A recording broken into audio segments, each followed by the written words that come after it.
Aujourd'hui, je vais vous présenter tout mon matériel photo.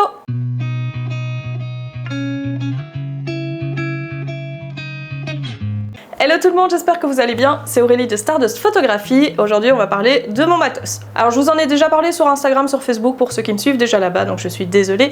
On va un petit peu récapituler ça, mais on va partir plus en profondeur. J'ai mon sac à côté de moi, je vais pas tout pouvoir vous sortir parce que je filme avec mon appareil photo. Je vais vous le montrer du coup vite fait. Alors du coup je suis obligée de vous le montrer comme ça. Donc là ce que vous voyez au-dessus en fait c'est le capteur du micro que j'ai sur moi ici. Voilà, ça c'est mon appareil photo. Alors mon boîtier du coup c'est un boîtier hybride, c'est un Sony Alpha, c'est un A7 IV que j'ai acheté du coup l'année passée quand je me suis lancée officiellement. Il fallait vraiment que je change de matos, j'avais un boîtier réflexe classique aussi Sony qui était du moyen de gamme à peu près. Je devais, on doit jamais rien. C'était mieux pour moi que je change d'objectif, donc toute ma batterie d'objectifs en fait c'était des objectifs super bas de gamme. C'est un petit peu le problème je trouve avec Sony, c'est que les entrées de gamme en objectif sont pas extraordinaires par rapport à ce que j'ai pu voir chez Nikon où les objectifs entrée de gamme sont quand même vachement meilleurs. Enfin, de ce que j'ai pu voir, c'est ce que j'ai trouvé. Tous les objectifs que j'avais pour mon ancien boîtier, donc pour mon réflexe classique, j'avais rien de très cher. J'avais du Sony mais j'avais aussi un Tamron par exemple. Le Tamron je l'avais pris en deuxième main et il avait quelques petits défauts. Les Sony, ils ont fait leur temps. Je les ai énormément utilisés mais honnêtement pour de l'entrée de gamme, c'est pas qu'ils ont tenu non plus incroyablement. Alors, accessoirement, je suis pas très précautionneuse, donc ça a probablement dû aider, mais voilà. J'avais vraiment le sentiment qu'il fallait que j'achète des bons objectifs. Alors du coup, la question s'est posée, est-ce que je rachetais un parc d'objectifs pour mon réflexe qui commençait à être en fin de vie? Le boîtier que j'avais avant, c'était un deuxième main, mais c'était un deuxième main qui n'avait pas été énormément utilisé à la base, mais il a quand même fait son temps aussi, parce que beaucoup de mon apprentissage a été fait sur ce boîtier-là. Et contrairement aux objectifs, les boîtiers ont une durée de vie qui est quand même limitée. Donc il allait falloir à un moment ou à un autre que j'en rachète un. J'ai pris la décision de changer complètement et de passer sur de l'hybride parce que c'était vraiment le truc. À l'époque, on était un peu entre les deux, mais ça commençait bien à monter. On sentait que tout se redirigeait vers l'hybride et que le réflexe commençait à baisser beaucoup. Donc ça voulait dire avoir plus de difficultés par la suite à trouver des bons objectifs compatibles. Mon compagnon voulait faire de la vidéo aussi et donc du coup on s'est tourné vers l'hybride Sony, vers le A7 IV qui avait d'excellentes reviews et j'en suis super contente. Il est aussi bon en vidéo qu'en photo. L'avantage de l'hybride aussi, et pourquoi j'ai choisi ça, c'est que c'est plus léger. Même si c'est pas de grand chose, ça joue. Étant donné que mes objectifs sont pas légers, j'avais besoin d'un boîtier qui soit le plus léger possible. Ça c'est pour mon boîtier, je n'en ai qu'un. Enfin, j'ai encore mon réflexe. À la base, je l'avais gardé en me disant que j'allais mettre les deux dans mon sac et pouvoir switcher de l'un à l'autre, mais en vérité, j'ai pas d'objectif suffisamment bon pour mon ancien réflexe, j'ai pas envie d'en racheter, donc mon ancien réflexe pour le moment je ne le sors pas du tout. Et donc du coup à côté de ça j'ai plusieurs objectifs, j'en ai pas énormément mais j'ai vraiment des objectifs qui me permettent de couvrir tout. Tout ce que je fais en séance photo. Ça c'est mon petit chouchou, c'est le Sigma Art 135 mm, donc ça ouvre à 1.8, c'est une très grosse lentille, il est extraordinaire, il fait un bokeh extraordinaire. Il me fait des photos de fou. C'est avec lui que je fais 80% de mes photos. Donc la plupart des photos que vous voyez passer, c'est avec celui-ci. Si je dois en prendre qu'un seul en séance photo, alors c'est un peu contradictoire. Ça dépend un petit peu de ce que je fais. Mais si j'ai vraiment une séance photo client classique, c'est celui-ci que je vais prendre. Il y a moyen de faire un petit peu d'action avec, mais pas énormément. C'est-à-dire que même en étant bien stable et en sachant ce que vous faites, ce qui n'est pas toujours mon cas en action, je dois avouer, avec celui-ci, vous n'aurez pas de 100% de net si vous shootez en action. Vous allez en avoir peut-être une sur 4 ou une sur 5 qui va être nette en action. Elles sont très bonnes. Celles qui sont nettes en action sont vraiment très bonnes. S'il faut en acheter qu'un, pour moi, ça reste mon bébé. Il n'est pas versatile, donc c'est une focale fixe. Ça veut dire que si vous devez zoomer, si vous devez vous rapprocher du sujet. Si vous avez besoin de plus d'espace, vous devez vous éloigner du sujet, ce qui veut dire que c'est pas toujours possible. Donc ça c'est le côté embêtant des focales fixes, mais on a la chance du coup de pouvoir ouvrir à 1.8, ce qui vous fait une belle lumière et un bokeh de fou à l'arrière. Alors les Sigma Art sont bien connus pour être des objectifs de portrait qui sont incroyables et vraiment, franchement celui-ci il est génial. C'est le premier que j'ai acheté quand j'ai changé de boîtier, j'en suis toujours aussi dingue. Le deuxième que j'utilise le plus souvent, c'est celui avec lequel je vous filme pour le moment, c'est un 35 mm. Alors celui-là par contre, c'est un Samyang, donc Samyang c'est une petite marque entre guillemets, c'est une marque moins chère. Alors le 35 mm, je l'ai pris donc pour avoir un côté polyvalent sur le grand angle. Je voulais pas descendre trop bas en grand angle et prendre du 14 mm ou du 20 mm au départ, parce que je voulais quelque chose qui me permette aussi de faire du portrait. Or, quand vous avez un 14 mm ou un 20 mm, vous commencez à avoir des déformations au niveau de la photo, vous avez...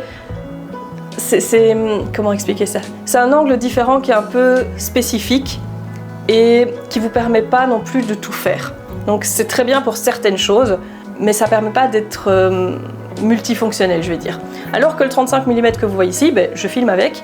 De temps en temps, j'ai des séances famille, grossesse, etc. C'est nickel aussi pour ça. Même si j'utilise beaucoup aussi le 135.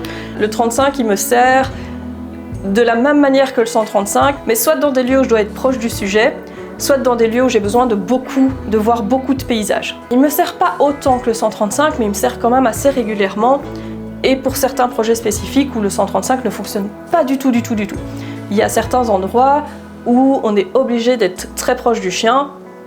Si on n'est pas proche, ça ne fonctionne pas. Soit on n'a pas la place pour le faire, soit du coup l'avant-plan n'est pas joli, et donc du coup ce 35-là fonctionne extrêmement bien. Pour moi, le 35 mm, c'est vraiment le truc à avoir. Il y en a qui préfèrent le 50, notamment pour tout ce qui est portrait. Le problème avec le 50, c'est que vous n'avez pas la polyvalence de faire, par exemple, de mettre le chien devant un énorme bâtiment, mais vraiment juste au pied du bâtiment, et puis vous reculez un petit peu et avoir vraiment une photo, je vais vous en montrer une, mais avoir vraiment la photo du chien avec tout le bâtiment. Au niveau de la marque, j'ai pas voulu commencer avec les objectifs chers, parce qu'évidemment ça monte très vite. Prendre du Sony ou du Sigma, j'ai commencé avec du Samyang qui avait des très bonnes reviews. Franchement, il fait bien son taf. Il suit pas du tout en action, mais pas du tout. Genre l'action avec le 35, c'est même pas la peine. Il est trop long au niveau du focus. Par contre, pour tout le reste, il est vraiment bien. Et franchement, pour le prix, si vous êtes débutant ou si vous êtes juste amateur et que vous n'avez pas énormément d'argent à mettre dedans, je vous conseille en particulier celui-ci qui est vraiment très bon. Moi je l'ai pris en deuxième main, il était vraiment nickel. Si vous êtes sûr de l'état de l'objectif, un objectif ça se tient à vie théoriquement s'il ne s'abîme pas. Il n'y a pas de durée de vie limite, vous pouvez prendre ça en deuxième main. Donc voilà, ça c'est mon deuxième objectif chouchou. Et le petit dernier, c'est celui-ci, c'est du 70-200, 70-200. C'est un objectif sport, donc ça je l'avais acheté spécifiquement pour ça. Celui-ci c'est vraiment uniquement pour les photos d'action. Alors il est polyvalent dans le sens où il ouvre depuis 70 jusqu'à 200, puis 70 jusqu'à 200. Ça veut dire que vous pouvez faire du portrait avec sans aucun problème. Plus vous approchez la focale des 200, plus vous allez avoir un flou d'arrière-plan, donc plus ça va être boqueteux, ça se dit ça? Voilà, il y a moyen de faire du portrait. Le problème, entre guillemets, c'est qu'il ouvre à 2.8. Ça veut dire que vous avez moins de lumière et moins de flou qu'avec le Sigma qui ouvre à 1.8. Et j'ai oublié de vous le mentionner, mais celui-ci ouvre à 1.4. Donc le flou de fond et la lumière qui atterrissent dans le 35 mm est vraiment incroyable. Donc celui-ci c'est du 2.8, c'est celui qui ouvre le moins en fait de mon pack. Mais par contre il est excellent pour le sport, c'est vraiment un objectif qui est fait pour ça. Donc toutes les photos de chiens en pleine course par exemple, c'est avec ça que je le prends. J'avais dit sur ma publication que si je ne dois en prendre qu'un, je prends celui-là, donc le 70-200. Alors c'est pas tout à fait vrai, je vous ai menti, non c'est pas vrai. En gros, ça dépend vraiment de ce que vous cherchez à faire. C'est ce que je disais tout à l'heure, si j'ai une séance pour des clients et que vraiment je peux en prendre qu'un, j'aurais plutôt tendance à prendre le 135 parce que je sais que la qualité me plaît plus. Le rendu en fait de l'objectif me plaît plus que celui-ci. Par contre, quand je balade mes chiens par exemple, quand je suis en balade canine et que je dois faire des photos, si je prends mon appareil photo au club et que je ne prends qu'un objectif, au club canin, et que je prends qu'un seul objectif, ça va toujours être le 70-200, tout simplement parce que ça me permet de faire du portrait et de l'action et d'être proche ou loin sans moi bouger. On a un zoom, donc on ne doit pas physiquement bouger en général. Et on peut, du coup, si le chien est plus proche, plus loin, etc., on a juste à régler sur l'objectif, ce qui est beaucoup plus pratique évidemment qu'avec le 135. C'est vraiment dépendant de ce que vous avez à en faire. C'est mon objectif le plus cher, c'est un objectif qui est vraiment pas donné, étant donné que l'ouverture reste à 2.8, quelle que soit la focale que vous mettez. Donc très souvent, quand vous avez des zooms, en fait, c'est le petit coin info là, très souvent quand vous avez des zooms, par exemple, j'ai celui-ci. C'est un 28-70 que j'ai acheté en même temps que le boîtier. Je l'avais acheté pour être fonctionnel pour les vacances, quand je pars quelque part. C'est hyper petit, hyper léger. Il y a un zoom dessus entre 28 et 70. Alors 28, ça permet de faire des paysages, ça permet de prendre des bâtiments quand on est très près du bâtiment. Le 70, ça permet de zoomer un peu sur certains détails. Pour moi, c'était nickel, c'était vraiment un objectif pas très cher.